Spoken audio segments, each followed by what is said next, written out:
नमस्कार, मैं रजनीकांत, आप सभी का बहुत बहुत स्वागत है। आज हम सिवान संसदीय क्षेत्र की चर्चा कर रहे हैं। चुनावी चौपाल में आज हम बात करेंगे सिवान की खासियत क्या है, सिवान किस लिए प्रसिद्ध रहा और अब का सिवान और पहले के सिवान में क्या अंतर है। सबसे पहले तो हम नजर डालते हैं सिवान पर कि सिवान की जो भूमि है, सबसे पहले अगर विश्व में अगर नाम लिया जाता है तो राष्ट्रपति डॉक्टर राजेंद्र प्रसाद का, जिनकी जन्मस्थली सिवान रही है, उनका यह जो है जिला है। और इसके बाद हम बात करें तो पूरे देश को जिसने सबसे ज्यादा हैरान किया नटवर लाल, वह भी सिवान जिले से ही है। और इसके बाद सिवान ने सब कुछ देखा, शहाबुद्दीन से लेकर तमाम नए समीकरण को देख करके यह जिला आगे बढ़ता चला गया। क्या कुछ है खासियत इस जिले की, पहले हम उस पर नजर डालते हैं और क्या कुछ रहा। सबसे पहले हम बात करें कि 4 बार लगातार सांसद रहे शहाबुद्दीन, और इसके बाद जब कानूनी अड़चन लगता है तो शहाबुद्दीन तो चुनाव नहीं लड़ते हैं, मगर उनकी पत्नी हिना साहब चुनावी मैदान में उतरती हैं, मगर हर बार हार जाती हैं। ये तमाम चीजें रही हैं, मगर जो मैं फिर से कहूंगा कि शहाबुद्दीन एक ऐसा चेहरा सिवान के अंदर, भले ही आज वो इस दुनिया में नहीं है, इसलिए मैं चूंकि उनकी तरफ से उनकी पत्नी लड़ रही है तो मैं बार बार इस चीज का जिक्र नहीं करूंगा कि शहाबुद्दीन का करियर क्या रहा है, या पूरी दुनिया जानती है।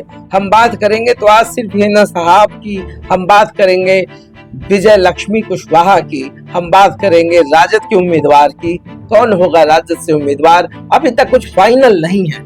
बावजूद इसके हम थोड़ा बहुत जो समीकरण है, जो ध्रुवीकरण है, उस पर भी बात करेंगे कि 2009 में ओम प्रकाश यादव यहाँ से निर्दलीय चुनाव जीते, उसके बाद वो भाजपा का दामन उन्होंने थामा, तमाम चीजें रही है। और जो बात की जाती है 1995 में जनसंघ के उम्मीदवार पंडित जनार्दन तिवारी को हराकर मोहम्मद शहाबुद्दीन सांसद बने थे। उसके बाद लगातार उनका कब्जा रहा, कांग्रेस का भी कब्जा रहा है, राजद का भी वर्चस्व रहा। इसके बाद जो सीधे तौर पे आप कह सकते हैं कि मोदी लहर में यह सीटें जो है बीजेपी की तरफ चली गई, और यहाँ का जो अब तक का जो समीकरण है या तमाम चीजें हैं, यहाँ लगभग 24 लाख मतदाता हैं, 23,99,242, जिसमें महिला मतदाता की मैं बात करूं तो 11,45,908 है, और पुरुष मतदाता जो है 12,53,334, थर्ड जेंडर 83 और नए मतदाता जो है 46,833 है। तो यही समीकरण है सिवान का, और आप समझ सकते हैं कि यहाँ पर महिला की जो भागीदारी है वो लगभग पुरुष के समान है, कोई ना ज्यादा है ना कोई कम है। और बहुत सारे संसदीय क्षेत्र में बहुत सारा जो विधानसभा है उसकी भी हम बात करते हैं। 8 विधानसभा है सिवान के अंदर में, जिसमें दरौली, जीरादेई, रघुनाथपुर, दरौंदा, महाराजगंज, गोरियाकोठी, बड़रिया और सिवान है। तो ये कुल मिलाकर के जो सिवान की बात की जाती है, शहाबुद्दीन की चर्चा ना हो ऐसा हो नहीं सकता। बाहुबली कहते हैं लोग, बाहुबली शहाबुद्दीन के नाम से सिवान की एक अलग पहचान रही। मैंने बात कही थी कि अब चूंकि शहाबुद्दीन अब इस दुनिया में नहीं है, उनकी पत्नी उनकी विरासत को संभाल आगे बढ़ रही है, तो आज हम सिर्फ फोकस करेंगे।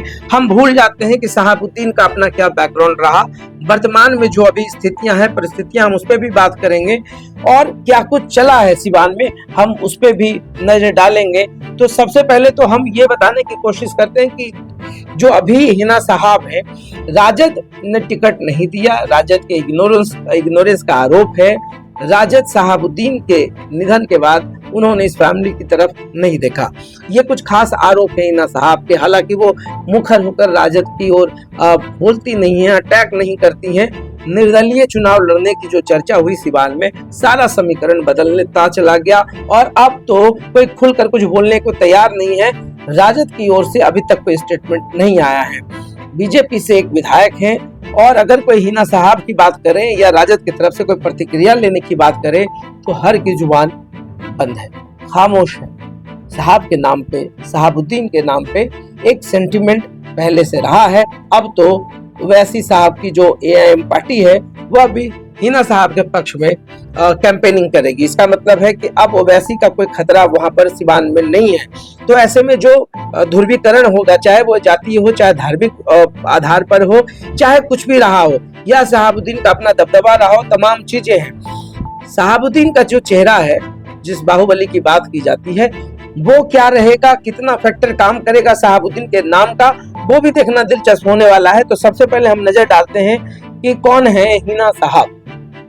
हिना साहब के अगर हम एजुकेशनल बैकग्राउंड की बात करें तो वो ग्रेजुएट हैं, और वो तब की ग्रेजुएट है जब सिवान में कॉलेज में कोई महिला जो है, या पहली महिला थी जो बुर्का पहनकर कॉलेज जाती थी, और अपनी पूरी पढ़ाई की। शहाबुद्दीन से इनकी शादी हुई, और शहाबुद्दीन के जेल में रहने के बाद हिना ने राजनीतिक रसूख का प्रतिनिधित्व किया है।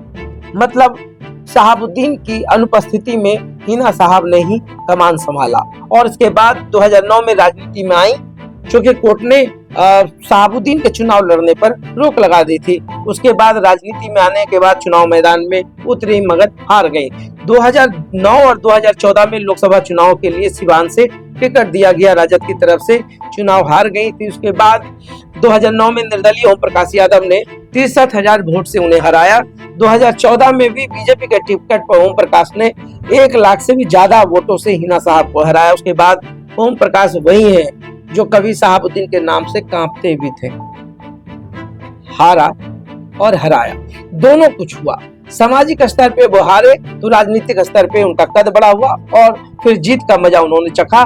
2019 में भी जदयू की प्रत्याशी कविता सिंह ने हिना साहब को हराया। तो सब कुछ है। अगर हम बात करें विजय लक्ष्मी कुशवाहा जो कैंडिडेट है जदयू की, अभी तक जो है राजद की तरफ से कुछ फाइनल नहीं। कौन उम्मीदवार होगा इस पे खामोशी है। सवाल है कि कौन खड़ा होगा हिना साहब के खिलाफ, आखिर राजद का उम्मीदवार कौन होगा। इधर जदयू से विजय लक्ष्मी कुशवाहा ताल ठोकर कहती है कि पूरा अपार जन समर्थन है और वो चुनाव जीत रही हैं। और उनका जो अगर हम बात करें शैक्षणिक स्तर की तो इंटर पास है। हाई प्रोफाइल इसलिए है क्योंकि वो पति रमेश कुशवाहा माले के नेता, बड़े कद्दावर नेता हैं। 91, 96 और 98 में माले के टिकट पर चुनाव लड़ चुके हैं, लेकिन हार गए थे। बाद में जदयू के टिकट पर 2015 में विधायक बने। तो जो समीकरण है रमेश कुशवाहा की, सिवान में कुशवाहा वोट बैंक पर अच्छी पकड़ है। आमतौर पर यह वोट माले को जाता है, इसलिए इनको टिकट दिया गया चूंकि पत्नी उम्मीदवार है। पिछले बार कविता सिंह लड़ी थी, 4,48,473 मतलब 45.5% जो वोट था उनको मिला। हिना साहब को 3,31,515 33.7% का जो अंतर रहा वो हिना साहब को मिला। तो कितना है हिना साहब की ताकत, इसका भी आप आकलन कर सकते हैं कि क्या कुछ रहा है। 96, 98, 99 और 2004 में शहाबुद्दीन लगातार 4 बार राजद के टिकट पर जीतते रहे हैं, और फिर कई आपराधिक मामलों के कारण फिर 14, 19 की बात करें तो फिर हिना साहब राजद की उम्मीदवार रही। मगर इस बार जो है स्थितियां काफी बदल चुकी हैं। और 3 बार का जो समीकरण है, मैंने बताया कि पिछले 3 चुनाव की अगर हम बात करें तो एक चुनाव में जदयू और भाजपा जीती है, हिना साहब हारी हैं। 2019 जो नरेंद्र मोदी का कार्यकाल था उसमें कविता सिंह जदयू की उम्मीदवार रही, वो चुनाव जीती, हिना साहब हार गई। 2014 में नरेंद्र मोदी का पहला कार्यकाल था, ओम प्रकाश यादव जीते भाजपा से, हिना साहब हार गई। और फिर ओम प्रकाश यादव फिर से चुनाव लड़ते हैं, 2009 की हम बात कर रहे हैं, उसमें भी हिना साहब हार गई थी। तो कुल मिलाकर के सिवान में 9 बार जो है मुस्लिम सांसद चुने गए हैं, 9 बार। अगर हम बात करें मोहम्मद यूसुफ की तो 1962, 67, 71, 1980 का जो कार्यकाल रहा है उसमें यह चुनाव जीते हैं। अब्दुल गफूर 1984 में जीते हैं। मोहम्मद शहाबुद्दीन 96, 98, 99, 2004 ये 2004 ये जो कार्यकाल रहा उसमें चुनाव जीते हैं। 2009 में फिर ओम प्रकाश यादव ने हिना साहब को हराया। उसके बाद से कभी भी राजद का कब्जा नहीं रहा, कांग्रेस का कब्जा नहीं रहा। तो कुल मिलाकर के जो सिवान की जनता है वो क्या डिसाइड करती है, इस पर बहुत फर्क पड़ने वाला है। वोट बैंक पे भी फर्क पड़ेगा। राजद की उम्मीदवारी नहीं है तो ऐसे में बहुत सारे कयास लगाए जा रहे हैं। ओवैसी की जो सहमति मिल गई है उससे जो इंटैक्ट वोट बैंक है वो एक जगह पर स्थिर होगा। तो ऐसे में शहाबुद्दीन के बाद हिना साहब और उसके बाद जो विजय लक्ष्मी कुशवाहा की बात हो रही है, ये जो कैंडिडेचर है इस पे भी बहुत बात हो रही है। क्योंकि जो जातीय समीकरण है वो मैंने पहले भी बताया आपको कि क्या कुछ रहा है। तो सिवान में बहुत आसान नहीं है, कुछ भी कह देना। वो लहर की बात अलग है मगर तमाम चीजें हैं। और सिवान में क्या कुछ लोगों के मन में चल रहा है, यह भी जानना बहुत जरूरी है, क्योंकि राजद की तरफ से कोई कुछ बोल नहीं रहा है। जदयू अपने तरफ से हमलावर है, कह रही कि सारी सीटों पर चुनाव जो है एनडीए के ही उम्मीदवार जीतेंगे। अच्छी बात है, ओवर कॉन्फिडेंस भी है और विजय लक्ष्मी कुशवाहा मजबूत कैंडिडेट मानी जा रही हैं। पति का अच्छा होल्ड है। जातीय समीकरण पर भी बात करें तो सिवान के अंदर बहुत कुछ है। और एक बात मैं जरूर बता दूं सिवान के बारे में, कभी लोकल मुद्दा हावी रहा है तो कभी जो पार्टी का मुद्दा रहता है वो हावी रहता है। लोगों की लंबे अरसे से मांग रही है, क्योंकि ये विडंबना या दुर्भाग्य, सांसद चाहे कोई भी बने, चाहे वो बीजेपी का हो, चाहे राजद से हो या कांग्रेस का, राजेंद्र प्रसाद के नाम पर हमेशा से एक वर्ल्ड लेवल बहुत कुछ रहा है। राजेंद्र प्रसाद जैसे व्यक्तित्व और इतने बड़े, आप सोचिए, भारत के प्रथम राष्ट्रपति रहे और उनके नाम पर एक यूनिवर्सिटी तक नहीं है। यह सिवान की जनता को ही नहीं, बिहार की जनता को भी खलेगी। यह देश के हर वो नागरिक को खलेगी जिसने भारत को पहला राष्ट्रपति दिया, उसकी जन्मभूमि, उनकी जन्मस्थली इस तरीके से उपेक्षित है।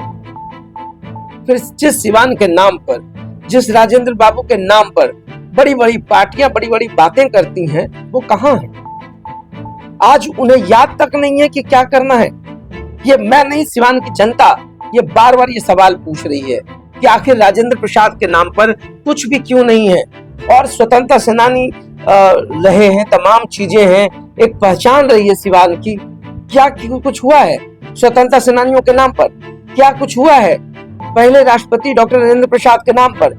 ये बहुत बड़ा मुद्दा है और इसकी अनदेखी जो है सिवान में इस पर भारी पड़े। दिलचस्प होने वाला है सिवान में क्या कुछ होगा, तो देखते रहिए साथ। बहुत बहुत धन्यवाद।